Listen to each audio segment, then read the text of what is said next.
Kung gusto mo na habang buhay, ikaw at ikaw lamang ang iibigin at mamahalin niya, ay gawin itong ritual na ibabahagi ko sa inyo ngayon. Isa itong gabay para patuloy kayong magmamahalan at patuloy ang magandang relasyon at pagsasama ninyong dalawa ng partner mo. At itong ritual ay pwede gawin sa kahit na anong araw o oras na gusto mo. Una, kunin mo lamang ang kanyang larawan, actual photo ng target, at pagkatapos ay isulat mo ang kanyang pangalan at apelido sa likod ng larawan niya ng 3 beses. At pagkatapos mo na itong masulat, ay hawakan saglit ang kanyang larawan. Pakatitigan mo ito ng maigi. Mag-focus at mag-concentrate ka at ibulong mo ang mga salitang ito.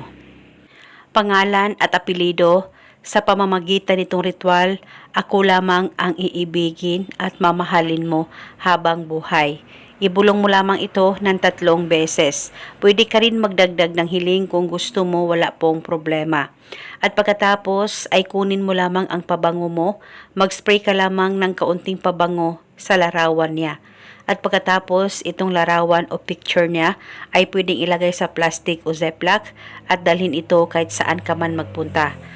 At pwede mo rin itong ilagay sa ilalim ng unan mo at uunanan mo ito sa tuwing ikaw ay matutulog.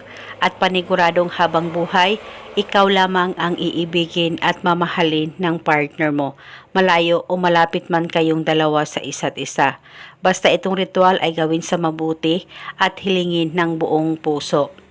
At uunanan o dalhin mo itong larawan niya hanggang kailan mo gusto.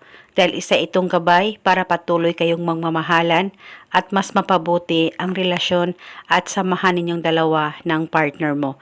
Basta magtiwala ka lang palagi 100% sa mga ganitong pamamaraan. At ito muna sa ngayon, maraming salamat po sa panonood. May God bless us all.